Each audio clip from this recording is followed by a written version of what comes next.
आपका स्वागत है आपके अपने YouTube चैनल महाअध्ययन पर। वीडियो को लाइक करें और अगर अभी तक चैनल को सब्सक्राइब नहीं किया है तो जल्दी से कर दीजिए। आज हम करने जा रहे हैं हमारी 8वीं की कक्षाओं के लिए गणित की वर्कशीट जिसका नंबर है 26 और तारीख है हमारी 24 दिसंबर। आज हम घन के अभाज्य गुणनखंड निकालेंगे। अभाज्य का अर्थ है जो किसी से भाग ना हो ऐसा गुणा वाला खंड यानी कि टुकड़ा। तो हमारे पास जो भी संख्या है उसके हमें ऐसे टुकड़े करने हैं जो गुणा में हो और किसी दूसरी संख्या से भाग ना हो सके, यानी कि गुणा करके वही संख्या आ जाए जो हमारे पास पहले थी। उदाहरण देख लेते हैं। जैसे हमारे पास संख्या दी गई है 500। अब इस 500 को अगर हमें अभाज्य गुणनखंड बनाने हैं तो क्या करेंगे? सबसे पहले इसे छोटी संख्या से भाग करेंगे। पहले देखते हैं 2 से भाग होगी या नहीं। तो ये 2 से भाग हो जाएगी। 2 से भाग करके आएगा 250 और उसके बाद क्या 250 2 से भाग हो जाएगा? तो हाँ, ये भी हो जाएगा, आएगा 125। क्या 125 2 से भाग हो सकता है? तो आप कहेंगे नहीं। क्या 3 से हो जाएगा? तो नहीं होगा। क्या 4 से भाग होगा? नहीं होगा। 5 से?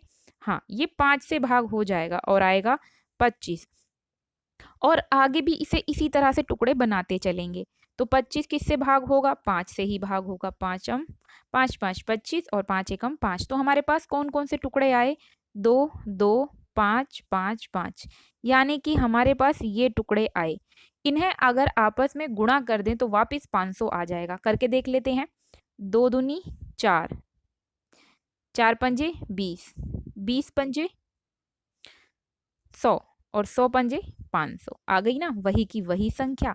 इसीलिए इसे कहते हैं ऐसे टुकड़े जो किसी से भाग भी ना हो, गुणा में भी हो और इससे बन जाती है हमारी पहले वाली संख्या। 2 किसी से भाग नहीं होता, 5 किसी से भाग नहीं होता और ये हमारे अभाज्य गुणनखंड निकल आए हैं। मैं समझती हूँ कि आप समझ गए होंगे कि हमें करना क्या है। अब बढ़ जाते हैं आगे की तरफ।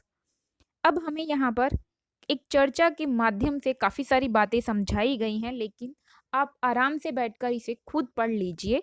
यहाँ जो समझाया गया है हम उस पर फिलहाल बात करते हैं। तो जो बात अभी-अभी हमने सीखी वही यहाँ पर हमें और करने के लिए अभ्यास के तौर पर भी दी गई है। चलिए फटाफट से इसे कर लेते हैं और देखते हैं हमने क्या सीखा। तो आगे बढ़ते हैं। हमें ये इकाइयाँ दी गई हैं और जिन्हें हमें हल करना है। तो शुरू करते हैं अपने सवालों को करना। सबसे पहली संख्या है हमारे पास ये। हमने इसे लिखा, ये 2 से भाग नहीं होगी, 3 से भी नहीं होगी, 4 से भी नहीं, 5 से भाग हो जाएगी। 5 से भाग करके आया हमारे पास ये 665। फिर 665 को दोबारा 5 से भाग किया तो आया 133। 133 5 से भी भाग नहीं होती, 6 से भी नहीं होती, क्या 7 से होती है? हाँ, 7 से होती है। 7 से भाग करेंगे तो आया 19 और 19 सिर्फ 1 से ही पहाड़े पर जाता है क्योंकि 19 भी अभाज्य संख्या है जो किसी अन्य संख्या से भाग नहीं होती। तो इस तरीके से हमसे पूछा गया था संख्याओं के अभाज्य गुणनखंड निकालने हैं।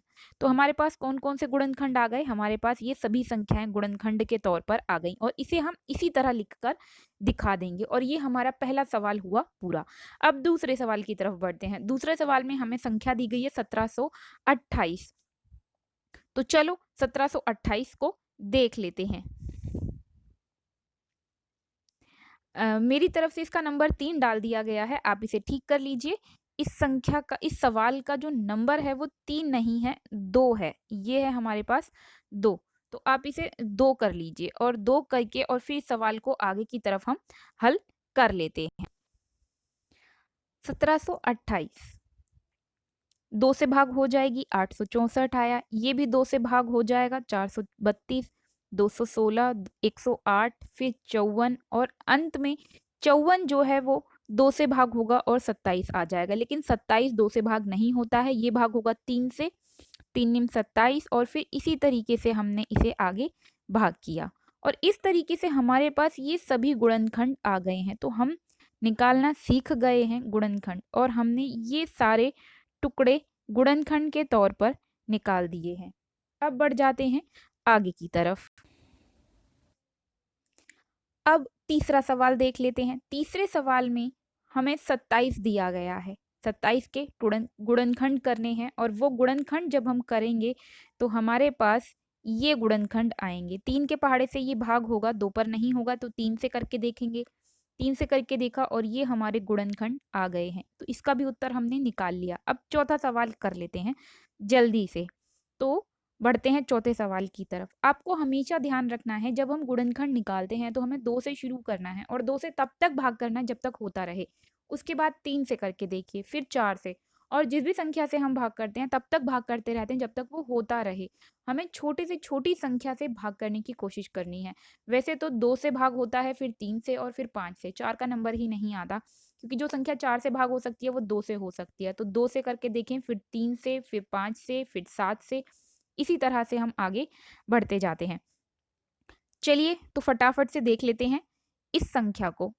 सबसे पहले से 2 से भाग किया, फिर 2 से भाग किया, फिर 2 से भाग किया, और जब 125 आ गया तो फिर से 3 से भाग करके देखा, 4 से भाग करके देखेंगे।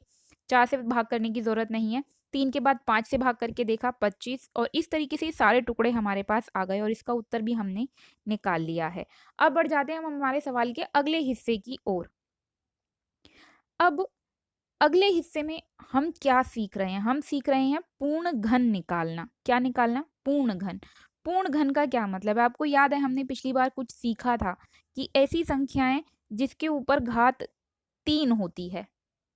तो ऐसे सवाल निकालने हैं जिसमें हम संख्या को पूर्ण घन के रूप में बदलेंगे। तो 2 की 3 का मतलब क्या है कि 2 जो है वो 3 बार है। और ये हो गया घन, 2 को 3 लिख सके। कुछ सवालों के ज़रिए से आप इसे समझने की कोशिश करेंगे तो जल्दी समझ जाएँगे। देखिए, यहाँ पर हमें एग्ज़ाम्पल दिए गए हैं, जो हमें हल भी करने हैं। मैं आपको हल करने के साथ-साथ समझाती जाती हूँ। यहाँ पर इन्होंने कहा है, हमें ये बताओ कि कौन-सी संख्या पूर्ण घन है। तो पहली संख्या इन्होंने हमें दी 216। हमने 216 के अभाज्य गुणनखंड किए। ये सारे अभाज्य गुणनखंड हमारे पास आ गए। इन सबको हमने लिख दिया। लिखने के बाद हमने देखा कि जो टुकड़े थे, 2 के कितने टुकड़े आए? 3, 3 के कितने टुकड़े आए? 3। इसका मतलब 2 के भी 3 टुकड़े हैं और 3 के भी 3 टुकड़े हैं। तो ऐसी संख्या जिसमें सभी टुकड़ों के घन आ जाते हैं, वो पूर्ण घन संख्या होती है। तो इसका मतलब ये कैसी संख्या है? आप कहेंगे ये पूर्ण घन संख्या है। आप बताएँगे ये पूर्ण घन संख्या है। मैंने यहाँ लिखा नहीं है, लेकिन आप लिखिए पूर्ण घन संख्या। ये इसका उत्तर हो जाएगा। अब अगला सवाल देख लेते हैं इसी तरह। अगले सवाल में इन्होंने हमें 10,000 दिया है। उसके बाद हम इसके गुणनखंड करेंगे तो ये आए हमारे पास गुणनखंड। अब आप ठीक से देखिए, जब हम इसे देख रहे हैं तो हम देखते हैं कि 2 के 3 टुकड़े हैं, लेकिन 1-2 फालतू बच गया। 5 के भी 3 टुकड़े हैं, लेकिन 1-5 फालतू बच गया। इसका मतलब यहाँ पर हमारे पास 2 संख्या ऐसी हैं जिनके जिनके क्यू नहीं बने, यानी कि जिनके घन नहीं बने। 5 का बन गया, 2 का बन गया, लेकिन ये 1 2 भी बच गया और 1 5 भी बच गया। इसका मतलब ये संख्या पूर्ण घन संख्या नहीं है। ऐसी अभाज्य गुणनखंड बनने चाहिए जिनके ऊपर घन आ जाए, जो घन संख्या आ जाए, पूर्ण घन नहीं है। आपको ये लिखना होगा। अब अगला सवाल देख लेते हैं। 729 दिया गया है। 729 के जब हम टुकड़े करते हैं तो हमारे पास ये टुकड़े आएंगे। 3 3 बार है, फिर 3 3 बार है। इसका मतलब हमारे पास आ गया 3 की 3 गुणा में 3 की 3। ये टुकड़े हमारे पास आ गए। तो ये घन वाले टुकड़े आ गए हैं। 3 3 आ गया, कुछ भी एक्स्ट्रा नहीं बचा है। तो इसका मतलब ये संख्या भी हमारी पूर्ण घन है। आपको लिखना है पूर्ण घन है, क्योंकि यही हमसे पूछा गया है कि कौन सी संख्या पूर्ण घन है और कौन सी संख्या पूर्ण घन नहीं है। आप इसे कर लें और आपको लिखने में दिक्कत ना हो, इसके लिए मैं इसके ऊपर से इंक इरेज कर देती हूँ। मुझे लगता है कि आप समझ गए होंगे कि मैं क्या आपको यहाँ पर समझा रही हूँ। मैं इसे इरेज कर देती हूँ ताकि आप अपने सवाल को आसानी से कर सकें। अब बढ़ते हैं आगे की तरफ। अगले सवाल जो 2 और संख्याएं हमें दी गई हैं यहाँ पर और हमें बताना है कि ये पूर्ण घन है या नहीं, इन्हें कर लेते हैं। जब आप 2025 के अभाज्य गुणनखंड करेंगे तो हमारे पास ये आएंगे। 3 के 3 टुकड़े बन गए, फिर एक 3 फालतू है और 2 5 हैं, यानी कि हमारे पास ऐसी संख्याएं नहीं बनी जिसमें सभी के ऊपर q हो यानी कि घन हो, तो ये संख्या हमारे पास अतिरिक्त बच गई हैं। इसका मतलब ये संख्या भी पूर्ण घन नहीं है, तो आप लिखेंगे ये पूर्ण घन नहीं है। उसके बाद आप अगली सवाल को कर लीजिए। हमें अगले सवाल में संख्या दी गई है 15,625 और उसे हमें हल करके बताना है कि ये पूर्ण घन है या नहीं। तो 5 वाले 3 टुकड़े बने और अगले 5 वाले भी 3 टुकड़े बन गए हैं, तो इसका मतलब ये संख्या भी पूर्ण घन है। तो आप लिख दीजिए संख्या पूर्ण घन है। मैं उम्मीद करती हूँ कि जो हमारी वर्कशीट में हमें बताने समझाने की कोशिश की गई है, अब इन 5 सवालों को करने के बाद आपको ये आ गया होगा। अगले सवाल की तरफ बढ़ जाते हैं।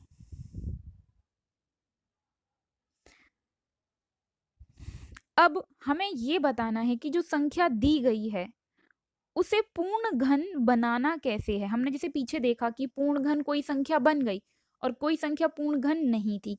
अगर हमें ऐसी संख्या दी गई हो जो पूर्ण घन ना हो तो उसे पूर्ण घन बनाना है तो क्या करें। अब इन्होंने पूछा है इन संख्याओं छोटी से छोटी संख्या बताओ जिसे हम इसमें गुणा कर दें और ये पूर्ण घन बन जाए। तो वो छोटी से छोटी संख्या हम बताएंगे कि कौन सी संख्या है जिसे हमें गुणा करना होगा। तो अब देखते हैं। 243 हमें दिया गया है, इसके टुकड़े किए हमने ये और ये, तो ये तो आ गया हमारे पास 3 की 3, ये रह गया हमारे पास 3 की 2। अगर हम इसमें 1 3 और गुणा कर दें तो ये भी घन बन जाएगा। तो वो छोटी संख्या कौन सी है जिसे हमें 243 से गुणा करना है, तो वो संख्या है 3। ये है हमारा उत्तर। तो अब बढ़ते हैं अगले सवाल की तरफ। 72 दिया गया है, 72 में क्या गुणा करें कि वो पूर्ण घन बन जाए। तो 72 के अभाज्य गुणनखंड किए तो हमारे पास 2 के 3 आ गए, और लेकिन 3 केवल 2 बार है तो हमें 3 एक और 3 गुणा करना होगा। तो इसका आंसर क्या होगा, इसका आंसर होगा 3। हमें 1 3 से इसकी गुणा करनी होगी, किसकी, 72 की। वैसे ही 1188 दिया गया है, इसमें क्या गुणा करें। तो इसमें गुणा क्या करें, ये 2 के 2 टुकड़े बचे यानी 1 तो 2 हमें चाहिए और गुणा करने के लिए। 3 के 3 टुकड़े हैं, इसमें कुछ जरूरत नहीं है। 11 सिर्फ एक बार है यानी कि हमें इसमें गुणा करना होगा 1 बार 2 और 2 बार 11। इतनी चीजों को हमें इसमें गुणा करना होगा। अगर टोटल देखें तो 242 को हमें इसमें गुणा करेंगे तो हमारे पास पूर्ण घन संख्या बन जाएगी। इसी तरीके से हमें 2 सवाल और दिए गए हैं जो हमें हल करने हैं। मैं फिलहाल इसके ऊपर से इंक इरेज कर देती हूँ ताकि आपको सवाल करने में आसानी हो। मैं उम्मीद कर रही हूँ कि आप सवाल को समझ रहे होंगे। 2 अगली संख्याएं हमें दी गई हैं जिन पर हमें बताना है कि क्या गुणा करें। ये पूरे टुकड़े बन गए हैं घन वाले, 7 के टुकड़े में एक 7 की कमी है तो हमारा आंसर हो गया वो एक 7 जो हमारे पास कम है, उसे हमें 792 में गुणा करना होगा, तब ये पूर्ण घन संख्या बन जाएगी। अगले सवाल को देख लेते हैं। 2 के टुकड़े, फिर 2 के टुकड़े और उसके बाद 1 2 है यानी कि हमें इस 1 2 के साथ और 2 की जरूरत है और 2 दूनी होता है 4 यानी कि टोटल कितना गुणा करना है, 2 गुणा 2 गुणा करना है यानी कि हमें गुणा करना है 4। हम 4 की गुणा 128 से कर देंगे तो हमारा उत्तर आ जाएगा। तो ये थे हमारे आज के सवाल महाअध्ययन की तरफ से आप सभी के लिए। मैं उम्मीद करती हूँ इस वीडियो की मदद से आपको आपका कॉन्सेप्ट भी समझ में आ गया होगा, साथ में आपको होमवर्क करने में भी मदद मिलेगी। मेरे प्यारे विद्यार्थियों, अगर आप चाहते हैं महाअध्ययन इसी तरह के वीडियोस आपके लिए लाता रहे तो उसके लिए ज़रूरी है कि आपका चैनल चलता रहे। उसके लिए ज़रूरी है आपके लाइक्स, शेयर्स, कमेंट्स और सब्सक्राइबर्स का चैनल को मिलना। तो फटाफट से वीडियो को लाइक कर दीजिए। वीडियो कैसी लगी कमेंट बॉक्स में लिखना बिल्कुल ना भूलें और हो सके तो फ्रेंड्स के साथ शेयर भी करें। अगर आपने अभी तक चैनल को सब्सक्राइब नहीं किया है तो प्लीज़ कर दीजिए। आपकी वीडियो के ठीक नीचे रेड कलर से लिखा हुआ है सब्सक्राइब, क्लिक कर दीजिए। क्लिक करते ही इसका कलर हो जाएगा चेंज और अब वहाँ लिखा होगा सब्सक्राइब्ड। फिर मिलते हैं ऐसे ही वीडियोस के साथ, तब तक के लिए स्वस्थ रहें, खुश रहें, नमस्कार और धन्यवाद।